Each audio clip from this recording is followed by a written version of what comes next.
Hi Ellie, welcome to VIP. We're going to give you a little tour of the building, because everyone obviously thinks that I just do the boxing, but there's a little bit more to the group VIP. But first of all, the most important thing is the boxing gym. So let's walk round to there and we'll show you where all the lads train.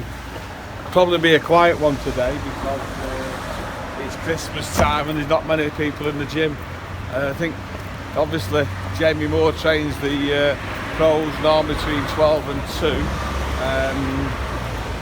Then the amateurs come Monday, Wednesday and Friday, and then my mates use it on a Tuesday, Thursday night, so there's not much happens in here. Looking here, there's a few cars, obviously nice. Travis is here and Jamie Moore. Don't know what them two are doing today.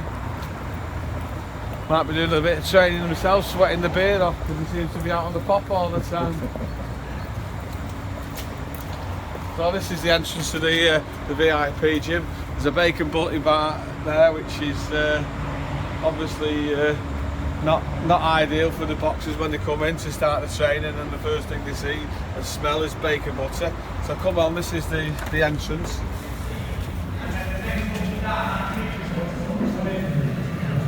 All right, well we're lucky today because people here in the gym, so this is like an extension to the engineering side, which you'll see in a little bit. So when we bought the building, it was all open plan, and we kind of sectioned this gym off section on its own. So Jamie's got his little office there. Next door is Damien Jones, who's actually training some pros now as well. So he does the amateurs, but because they're allowed to do the pros, does that there. There's a bit of CV and three-way. Got a nice champion in the ring there. Mark's coming on now. He's hoping to get a chance to at least an English title to start with.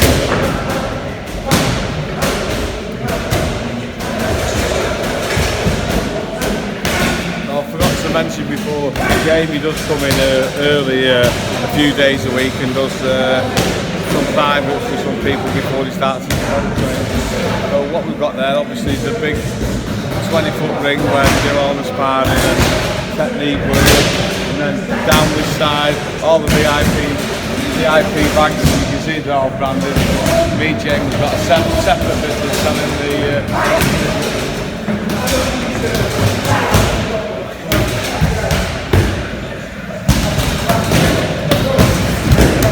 Rocky Fielding's in this morning. So, I don't know, are you sweating the beard out as well, Rocky, or have you been good? A few like yeah. Circuits. And there's a dreaded bar where everyone jumps over.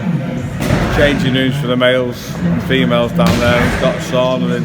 So really and truthfully, it's the perfect size gym. It's got all the mod cons, but it's got that gritty feeling as well. So everybody who comes here enjoys it. We do get a lot of people from Liverpool, Yorkshire coming and using the gym as well, because it is the VIP gym, and it's there when I want to do some sparring and it's in between for them, rather than someone go all the way from Yorkshire to Liverpool or Liverpool to Yorkshire. They use this as a middle ground, and I've seen some great spars in here, better than some of the fights you see on the shows these days. Okay, let's go and have a look at the place.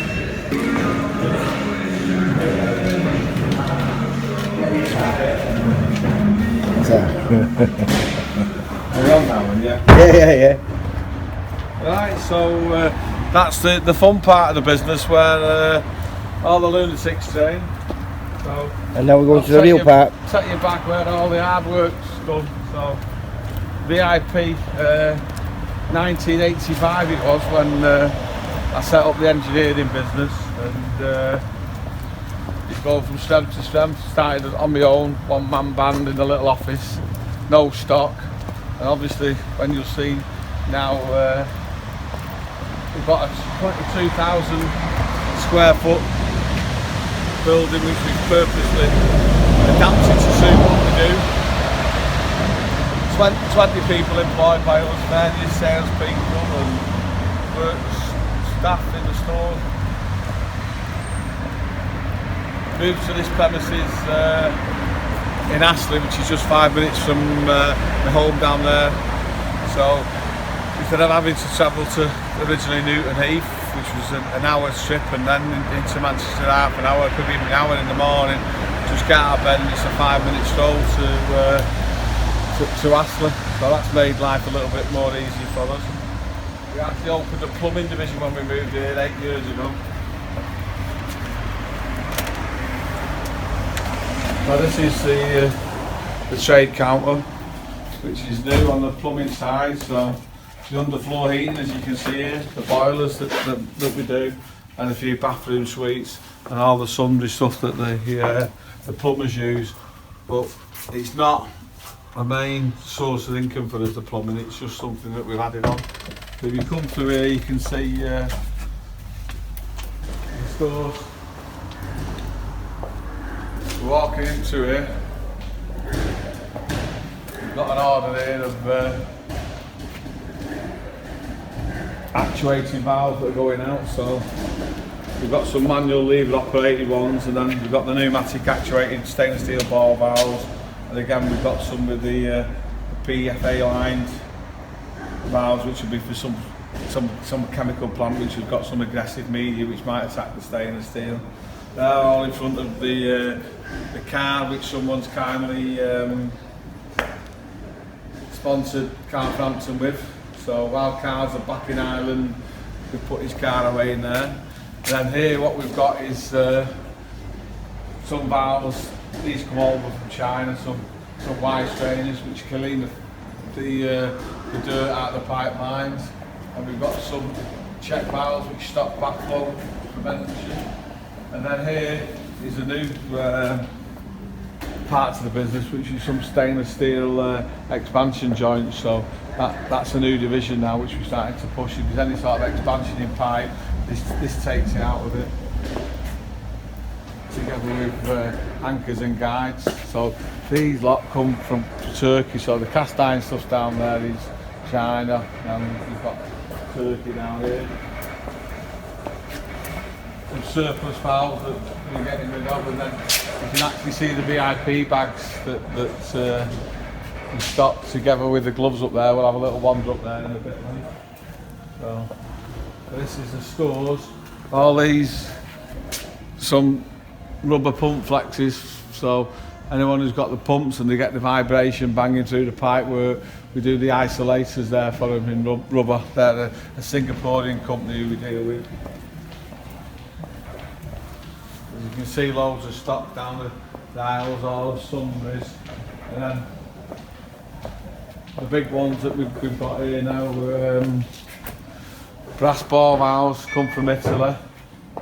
Range of commissioning valves, which again come from Italy. So during the year, I'm not just away on sunny holidays, we're away making relationships and cementing partnerships with the manufacturers in various companies. They say they're Italian. Some of those, they come from Poland. We're looking at some dual plate check valves, again China. And we come on to some bronze gate valves, globe valves, check valves. They come from Taiwan. Hopefully this year I'm going to do a little visit to Singapore, China and Taiwan, and build them up here. And we've just got crates and crates of butterfly valves, which are the biggest product that we sell at the moment. So we do them for water, which we get RAS approved, EPDM liners, then we go on to the gas with the nitrile liners, then we have some special ones with the PTFE liners. So there's obviously a lot of forward planning. Normally if you buy from the UK, you're talking, you can get the stuff in 7 to 10 days, because manufacturers over there are now stocking. But when you go abroad, you're looking at 8 weeks plus probably 4 weeks on the boat, so you're looking at a 12-week delivery time. It's very similar up here with the gloves that we're buying. So this is a mezzanine floor, which is above the showers down there in the gym, which is in the back. And if you come up here,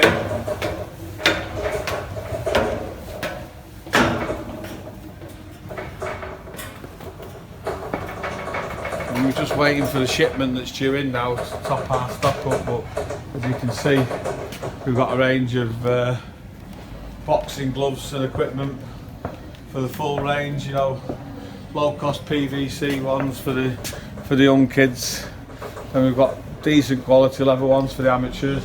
Then over there we've got the high end leather for the professionals, doing a lot of the autograph gloves, as you can see over there, in different shades of colours, and obviously Union Jack ones and USA flags. They're bombing out. And then we've got the range of professional gloves that we use. The white ones we did specially for Josh Waddington in his Leeds colours. They've gone out well, everyone seems to like them. And then we've got a new range in the yellow and red over there, which are like a little more of a puncher's glove. So we've got 2 or 3 different types of the pros gloves, depending on what the lads like, all the accessories and everything. So these come from India, which is a better quality leather, and then the PVC ones we import from Pakistan, obviously all branded with a VIP.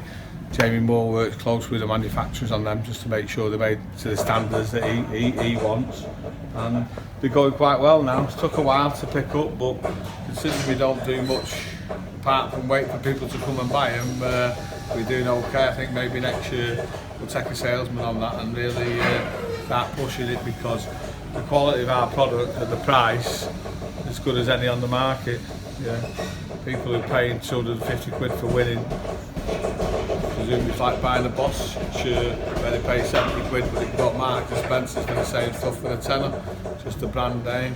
So obviously we're going to have to work hard on getting the VIP brand down, but I'm sure we'll do it. So come on, let's get down there and we'll show you a bit more of the place, please. Alright, I'm sure. Yeah.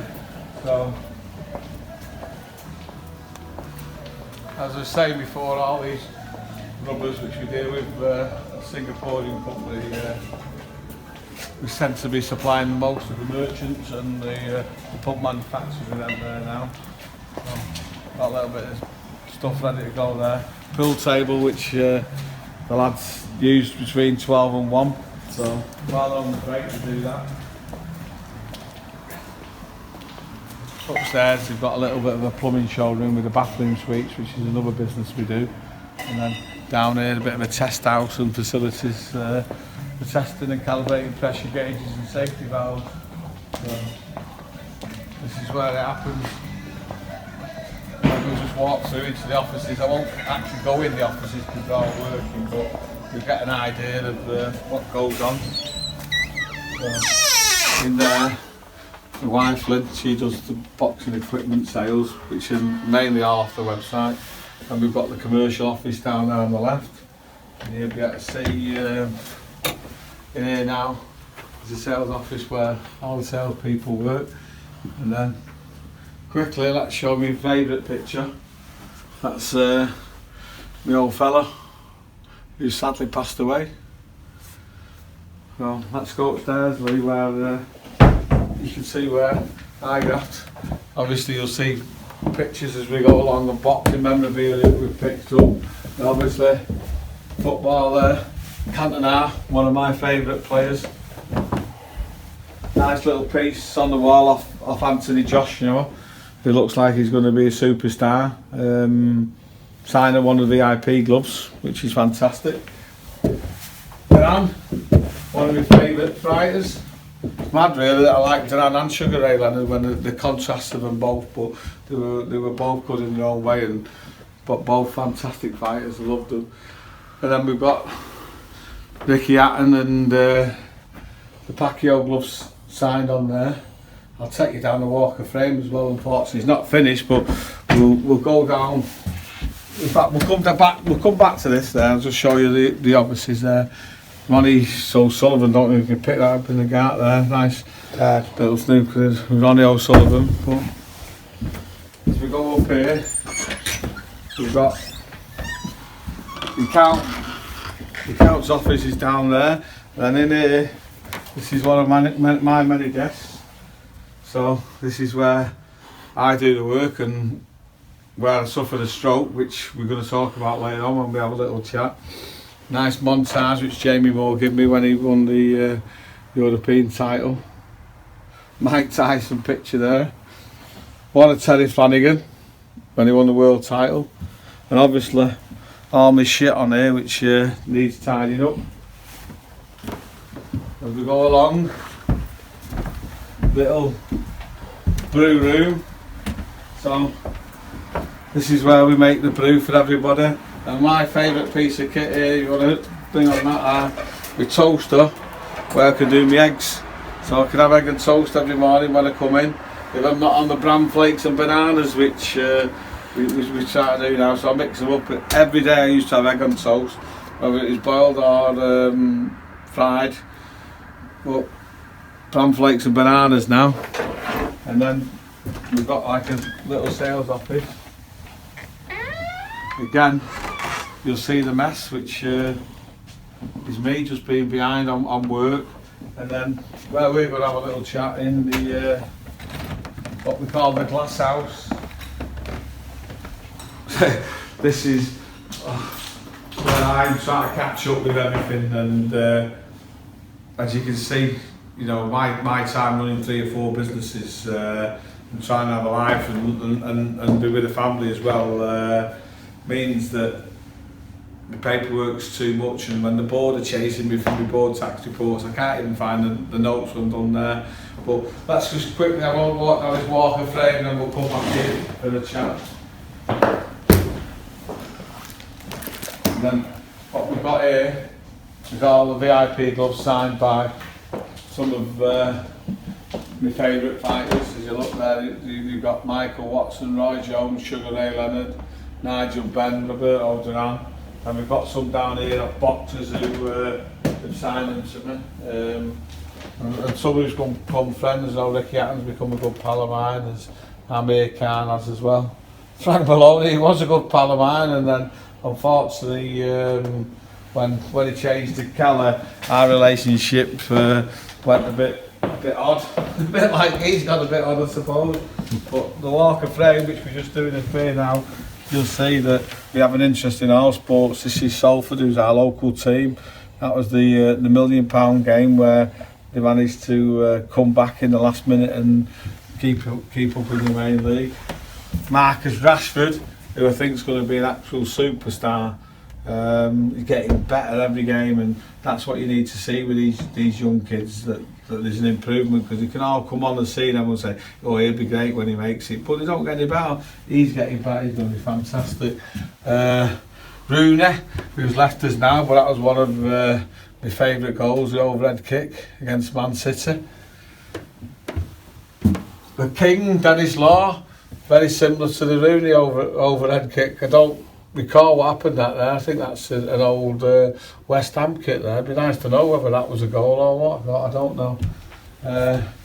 Di Maria, fantastic player at United when he first came in, and he went off the ball. Thought he was going to be a superstar, but it didn't happen. Pictures of Terry when he won the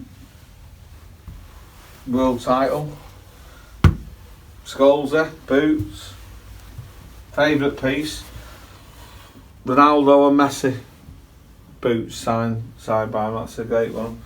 Got Giggsy there, Bobby Charlton, the Conor McGregor piece. I'm not really into M&A, but you've got to give it him the way he's sold himself, and he's a superstar, isn't he? Mike Tyson, and we come back to Josh Warrington. We've got down there, Crollo, Solskjaer. That's after he scored the winner in '99. I was over there at the new camp when we won the European Cup.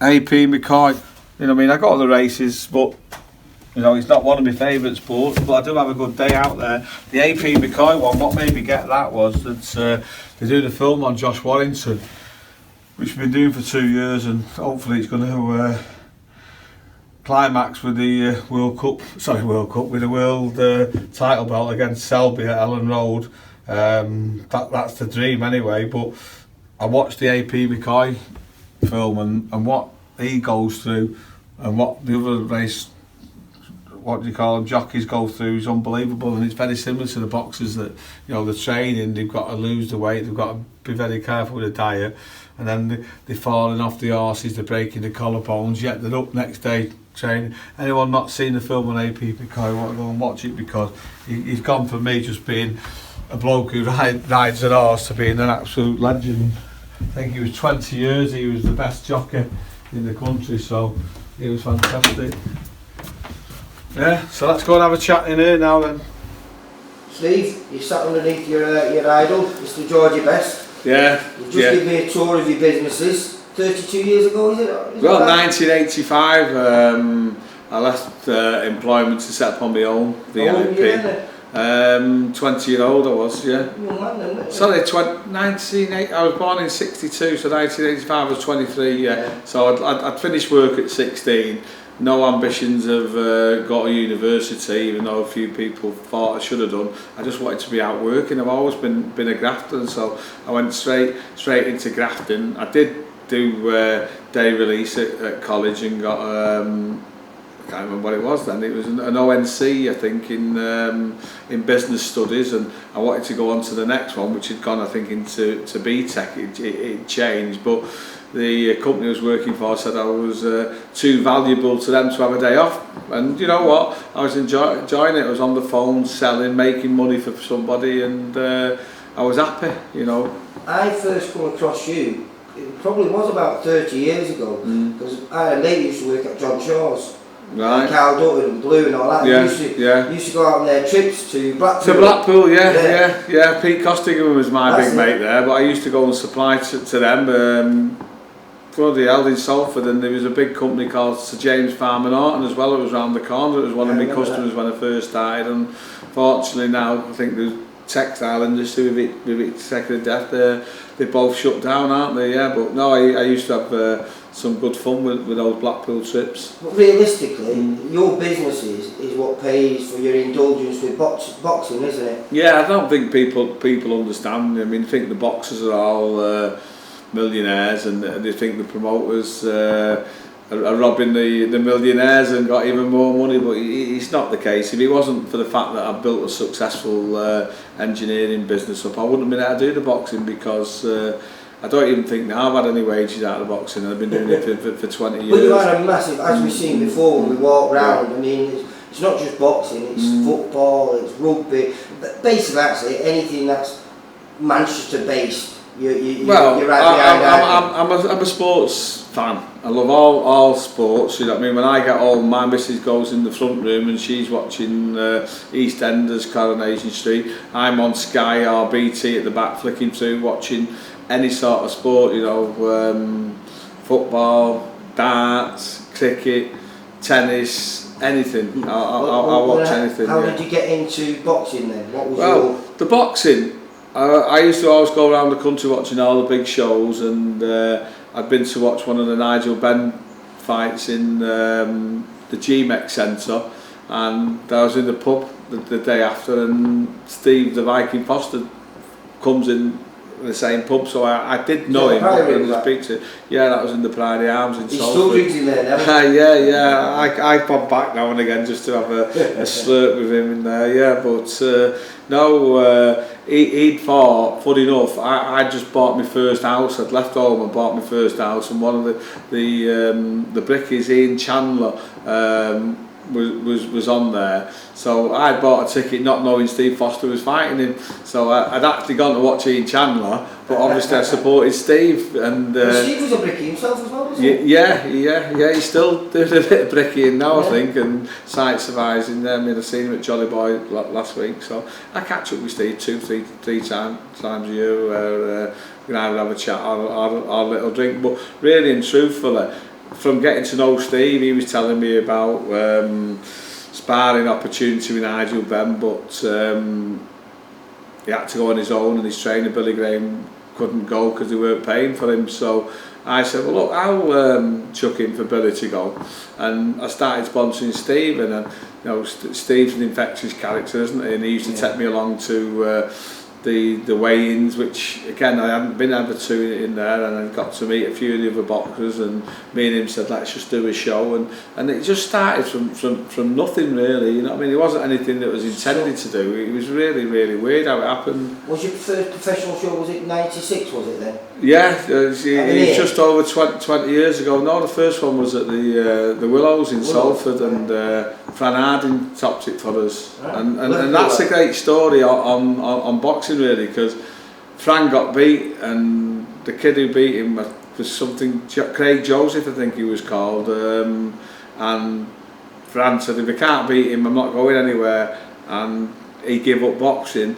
That kid who'd come, obviously we thought Danny was going to beat, next fight was for the British title. It's mad, and that was a great lesson for me right from the start, is, you know, the difference between success and if you want to call it failure, is so fine. And some people who grit the teeth and work at it come on and become champions, where people who are better than them can't grit the teeth for whatever reason, and they've got to get full-time jobs because it's not rolling for them, and you know they end up drifting away from the boxing, as you say, and nothing happens for them, and it's a shame. And so from those I've always tried to help people, and it's difficult because some of them don't want to help themselves. Yeah. You were one of them, but these people that sponsor these young fighters are a massive help to them all, aren't they? Of course, no matter how little or how much it is. Of course they are, yeah, and I always sit down with any young kid that wants to turn over pro, and I tell them the pitfalls about it, and I'm saying it's going to be hard, this will happen, that'll happen, this will happen, and then obviously it does. But if any of them get any sponsors, it makes a big difference, because it's not hard boxing. Normally the young kids win, the away kids lose, and that's how it's picked. And really and truthfully, the young kids are getting 8 weeks notice, they're training properly, they're doing it full time, they've got sponsors behind them. The away kids are just turning up for the payday normally. So before we go back in time, you must be very proud of what's just happening at present with Josh Warrington and obviously Terry Flanagan, because these are guys that have been with you since day one, haven't they? They turned over with you. Yeah, they have, and you know the great thing about it is that they weren't top class amateurs, ABA champions, come from GB, and obviously Terry is an amazing story. You know, I'm repeating myself, said it many times. You know, the way he's a scaffolder and carried on scaffolding until he was, I think, a British champion, and has come through to be one of the best boxers, not just in Britain but in the world. And hopefully the same is going to happen for Josh. I mean, he was a dental technician till I think he won the European title. You know what I mean? And the dedication of them, and I'd like to say that the help of me as well to bring them through has made them not just into the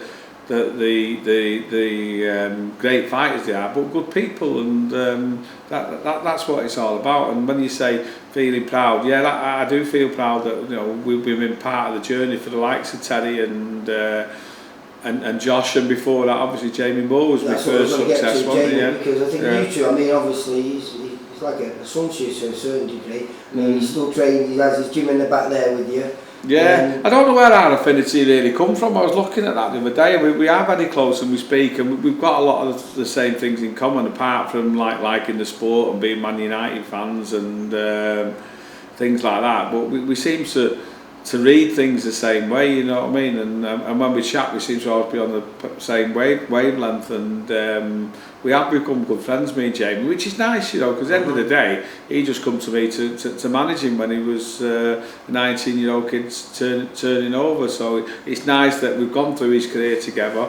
It'd have been great if we could have got the world title, but, you know, there was weight issues with him there, which we wouldn't have now because we're a little bit wiser, him and me. You know, we would have done things a bit differently, but, you know, he did win a European title. He defended the British title 7 times. I think also being involved with the 3 Fight of the Year and winning them as well. Yeah. So that's as good as a world title, because everyone remembers those fights. Yeah. You do though. sometimes you forget who won that, you know, who you beat to become a world champion. But when you've been involved in the fight of the year, no one ever forgets that fight. They always remember that fight. Well, him and Macklin will never be forgotten. Well, he actually won the fight of the year in America, that as well, which, and you think it was just in the George Carnell Centre in Urmston, 1,400 people there. It's mad, and that just shows how boxing's changed since then, which probably 10 years ago. That now it's massive, and it's all in the big arenas now, selling out football stadiums, you know.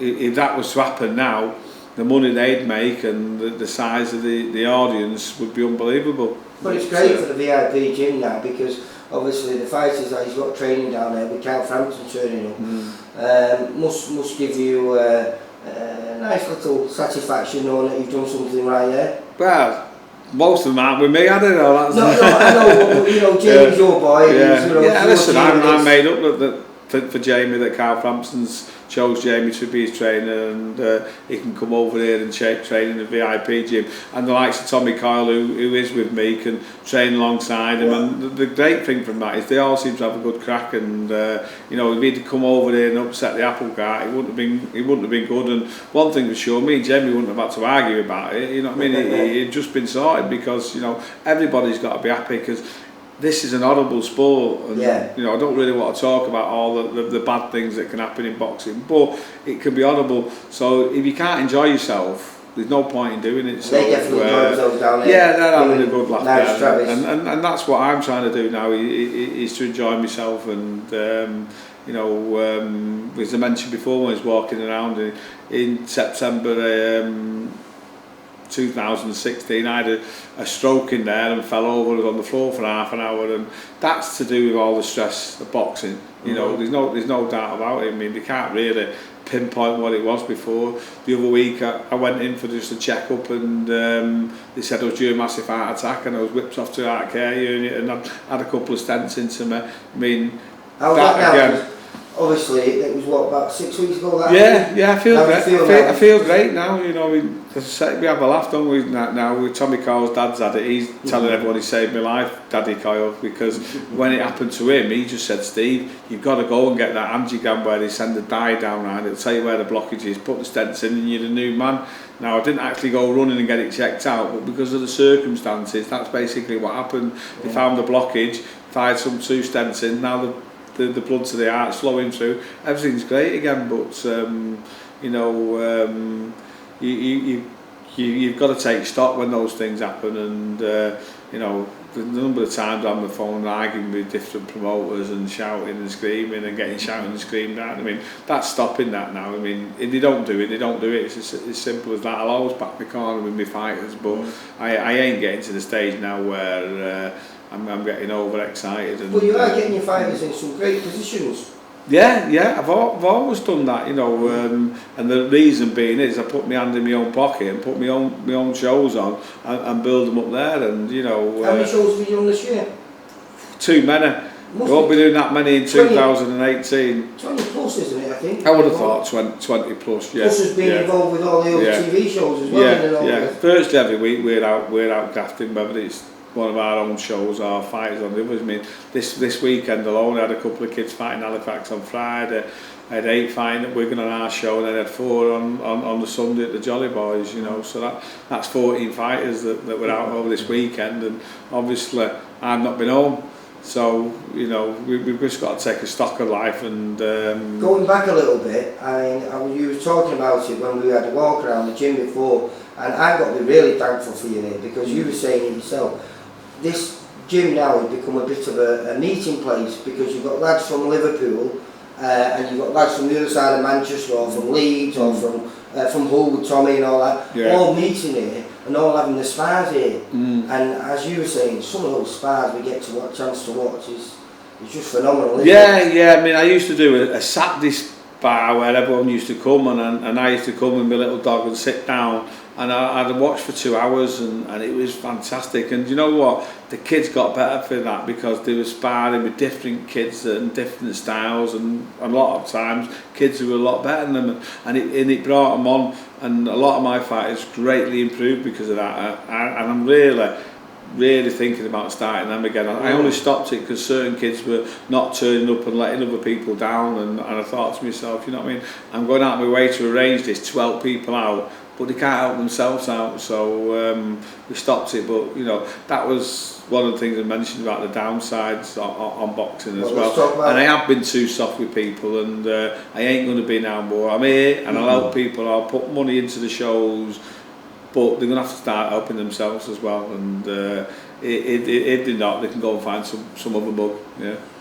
Well, what about the highlights then? Obviously we've spoken about Jamie and Terry and Josh, but over these 20 odd years, is there one moment that stands out for you that's above everything else? Do you know what? He's still got to be Teddy winning the world title, even though it didn't happen in the circumstances you want, because the kid got the shoulder injury. But you know, when I look back from where Teddy's come from and where he ended up as being a world champion and the first genuine world champion for VIP, you know, we'd had them before with some of the other belts, which you know you don't really class as a top belt. Yeah. So when Teddy won that's got to be my highlight on that one, and you know, to surpass it maybe it'd be Josh coming out a world champion at Ellen Road, which would be great. That there's a possibility that Terry could be a two-weight world champion. Yeah. But I'm not saying taking it for granted or anything like that. No, you can't. I mean, what I want for Terry now is that defining fight, really. So I mean, everyone talks about the Troller, but to be honest with you, that one I've never seen that as an hard fight for Terry or something that's set a legacy for him. Maybe it proves to some of the people in Manchester that he's the best lightweight in Manchester at the time when he was both world champions. I mean, that boat's really gone. But to fight someone maybe like Mickey Garcia or Linares, who I think will come up to 10 stone anyway, and beat him, will be fantastic for Terry. So that'd be the dream fighters I'm looking at now. But obviously with Josh, come through everything with Josh, you know, the little shows, and hopefully the big one at Ellen Road, and he'd become a world champion. That'd probably just top what happened with Terry when he won at the Velodrome, and then we'll top it again when Terry goes and beats someone like Linares, whether it's in Manchester or we go over to America to do it, which again, I'd love to go to America with one of the kids, you know, and win a world title. You know. You must be really looking forward to 2018 then, more than probably any season ever. I'm looking forward to 2018 because I'm going to be a little bit more professional about the boxing now. You know, I'm not saying I haven't been professional, but it has been more of an hobby. But more of an hobby, you've got a world champion and 80 fighters. Yeah. But you know, what I want in 2018 is to deliver the opportunities, and we're going to sit down and speak later about some of the things that are happening already. You know, we've got a lot of big fights that's happening in 2018, but I really want to build on what we've got now and make sure that these kids get the opportunities, and hopefully they take them, and then we'll step up to the next one, because there is a chance for people to make good money at the moment, and how long that lasts, no one knows today. One final question, put you on the spot a little bit. You've got a lot of good young lads coming through now. Potentially, who do you think is going to break through in 2018? Tough one, as you say. I've got a lot of young kids, the Scousers, Luke Willis and Ryan Mulcahy, but they're probably just a little lower level than like someone like Scott Fitzgerald. I mean, we've got Danny Wright in Manchester and a few other good kids, but Scott Fitzgerald, because he's got the pedigree and a Commonwealth gold medalist, and when we was talking about before, he was the first kid that's ever asked me to manage him who was, should we say, destined to be a champion, you know what I mean? And all the others might be champions or could be, but they've not come from the GB squads, they've not come. I've had a few ABA champions. They've not come as top GB kids, and he's come as a Commonwealth gold medalist. And I was just talking about yesterday. Through injuries, it's not happened for him. But you know, I phoned Eddie Earn up, said, "Look, Eddie, he's ready to go now." You know what I mean? And he's a massive puncher. He's got good boxing skills. So 8 fights, 6 knockouts. Yeah. So I think 2018. you'll find out if Scott Fitzgerald's the real deal or not, because I believe he's going to fight for the English title, and I'm going to start pushing for the British, which is now vacant. So a kid who used to fight for me, Jay Metcalf, him and Scott Fitzgerald will be a barnstormer. Yeah, and I just want to make sure that Cheeseman's pulled out the fight with him, hasn't he? Yeah, I mean, funny enough, he was supposed to be a British title fight, and they said it was going to be eliminated. Why the board have done that, I don't know. But the board do many strange things, don't they? And that's one of the hard things about boxing, is you never know really where you stand, and it's hard to read what's happening in the board's mind. But really, truthfully, that's the British title fight, Ted Cheeseman and Jay Metcalf. And obviously what I was saying there is before, that we'll be pushing Scott Fitzgerald to fight whoever's the British champion at the time, and maybe it'd be Jay Metcalf, who I know a lot about, and all I can say is I just hope them two get paid a lot of money, because that will be a fight similar to the Moore Macklin one. Yeah, definitely. Yeah. Alright then, thanks Steve. Cheers. Been a pleasure. Thanks Lee. Take care mate, bye bye.